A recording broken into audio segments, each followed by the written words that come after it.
यह कहानी है नीलगाम नामक एक छोटे से गांव की, जहां पूर्णिमा की रातें हमेशा डर और रहस्य से भरी होती थीं।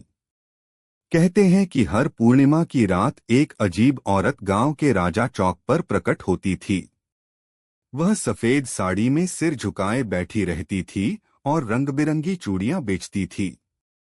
कोई नहीं जानता था कि वह कहां से आती है और कहां चली जाती है। उस रात भी पूर्णिमा थी।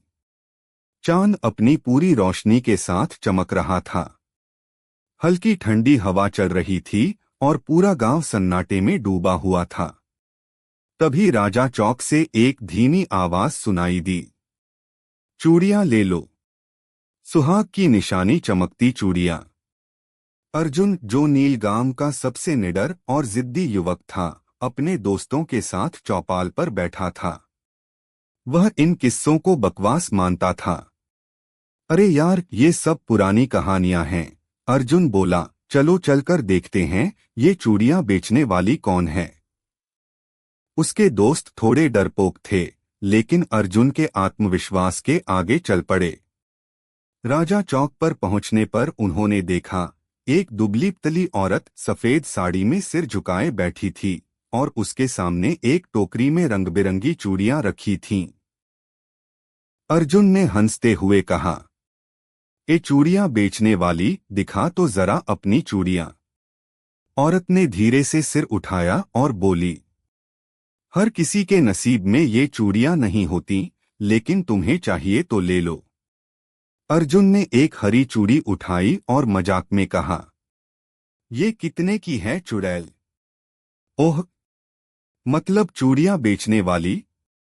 औरत मुस्कराई और बोली, इसका मूल्य तुम्हें कल पता चलेगा। अर्जुन ने जैसे ही पैसे दिए, उसे एक ठंडी लहर सी महसूस हुई। वह चौंक गया, पर तब तक हरी चूड़ी उसकी कलाई में थी। घर पहुंचते ही उसकी मां, गौरी देवी, ने उसकी कलाई देखी और चौंक कर पीछे हट गईं। अर्जुन, ये चूड़ियां कहां से लाया? क्या तूने भी पूर्णिमा वाली औरत से खरीदी हैं? हाँ मां, लेकिन आप क्यों डर रही हैं? ये तो आपके लिए ही लाई हैं, अर्जुन ने कहा। गौरी देवी घबराकर बोली, बेटा, इसे तुरंत फेंक दे। ये बहुत अशुभ है। अर्जुन हंस पड़ा, मां आप भी। ये सब कहानियां हैं। देखो, कुछ नहीं हुआ मुझे। लेकिन रात में अर्जुन को भयानक सपना आया। उसी औरत की छाया कमरे में खड़ी थी। उसकी आंखें जल रही थीं और वह बोली, चूड़ी पहन ही ली है तो अब इसे सुहागिनों के खून से सजाना भी तो होगा। अर्जुन घबरा गया। सुबह गांव में खबर फैली कि उसका दोस्त वीरेन मृत पाया गया और उसकी कलाई पर भी वही हरी चूड़ी थी। गांव के बुजुर्ग इकट्ठा हुए और बाबा हरिनाथ को बुलाया गया। उन्होंने कहा, यह वही मंगला है, एक विधवा स्त्री जो पहले नीलगांव में रहती थी और चूड़ियां बेचती थी। गांव के कुछ दुष्टों ने उसकी चूड़ियां तोड़ दीं और उसे डायन कहकर जला दिया। मरते समय उसने श्राप दिया कि वो पूर्णिमा की रात लौटेगी और जो उसकी चूड़ियां लेगा या उसका मजाक उड़ाएगा, उसकी मृत्यु निश्चित होगी।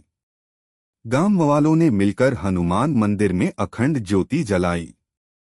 रात होते ही हवा तेज चलने लगी और वही आवाज फिर गूंजी, चूड़ियां ले लो। सुहाग की चूड़ियां। मंगला प्रकट हुई।